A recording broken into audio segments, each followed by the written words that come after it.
हत्यारे बेटे से जज साहब बोले, मां भगवान समान है। कोई अपनी ही मां का मर्डर कैसे कर सकता है?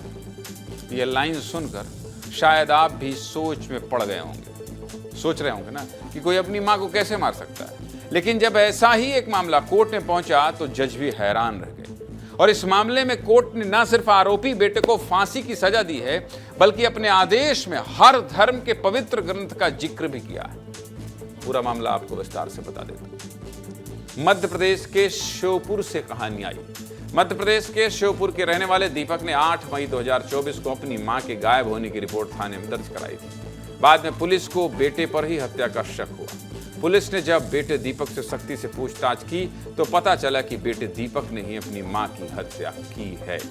पुलिस ने खुलासा किया है कि 2 दिन पहले यानी कि 6 मई 2024 को जब उषा देवी तुलसी में जल चढ़ाने छत पर जा रही थी तो उनके बेटे ने उन्हें सीढ़ियों से धक्का दे दिया, जिससे उनके सिर पर गंभीर चोटें आईं। बाद में साड़ी से गला दबाकर बेटे दीपक ने ही मां की हत्या कर दी और शव को बाथरूम में दफनाकर सीमेंट से चुनवा दिया। पुलिस की पूछताछ में दीपक ने अपना गुनाह कबूल कर लिया और मां की हत्या का कारण क्या था? कारण था मां की 32 लाख की एफडी, वही एफडी जो मां के बाद बेटे को मिलनी थी। बस इसी 32 लाख की एफडी के लिए दीपक ने अपनी मां का कत्ल कर दिया। बस इसी मामले में फैसला सुनाते हुए जज साहब ने बहुत तल्ख टिप्पणी की। जज साहब ने फांसी की सजा सुनाते हुए ये तक कहा है कि हर धर्म में मां को ईश्वर के समान माना गया है और मां की हत्या करना कहीं से भी माफी के योग्य नहीं है। माफ करना भी नहीं चाहिए ऐसे दरिंदों को। इतना ही नहीं, जज साहब ने हर धर्म का उदाहरण देकर बताया कि कैसे सभी धर्म मां का सम्मान करना सिखाते हैं। जज ने अपने आदेश में लिखा है, रामचरितमानस से लेकर कुरान तक और बाइबल से लेकर गुरु ग्रंथ साहिब तक हर ग्रंथ में मां के लिए क्या लिखा है ये भी बताया। रामचरितमानस में लिखा है कि वही पुत्र सौभाग्यशाली है जो माता पिता के वचनों के प्रति अनुराग रखता है और उन्हें प्रसन्न रखता है। जबकि मुस्लिमों के धर्म ग्रंथ कुरान में लिखा है कि तुम्हारे रब ने हुक्म दिया है कि उसकी सिवा किसी की इबादत ना करो और अपने माता पिता से अच्छा व्यवहार करो। ऐसे ही गुरु ग्रंथ साहिब में लिखा है कि जो माता पिता की रक्षा करता है वही असली वीर होता है। तो बाइबल में लिखा है कि जो व्यक्ति अपने माता पिता को मारे या उन्हें शापित करे वो निश्चित ही मृत्यु दंड का भागीदार होता है।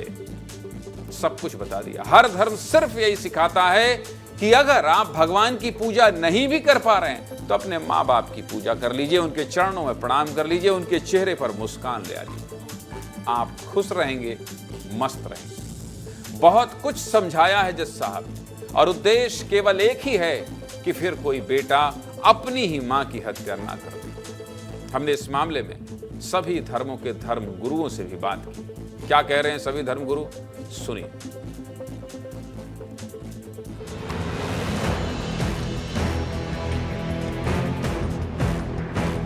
यदि कोई पुत्र अपनी माँ का वध करता है, माँ को मारता है, तो उसे हमें मानेंगे कि निकृष्टतम अपराध है। उसे कई योनियों तक कीट पतंगों के रूप में, गंदी नाली के कीड़े के रूप में विचरण करना पड़ेगा और वो नरक की उस अग्नि के अंदर निरंतर रूप से दहक होता रहेगा, दाह होता रहेगा। कुरान में जो है माँ का दर्जा ये दिया है कि उसके कदमों के तले जन्नत रखी गई। तो कुरान भी जो है इस बात की ताकीद करता है कि अल्लाह रब्बुल इज़्ज़त ने अगर कहा है कि अपनी माँ के कदमों के तले जन्नत है। हमारे ईसाई धर्म के अनुसार माँ बाप को हम ईश्वर मानते हैं, उनको सम्मान देते हैं और हमारे धर्म ग्रंथ हमें यही सिखाते हैं।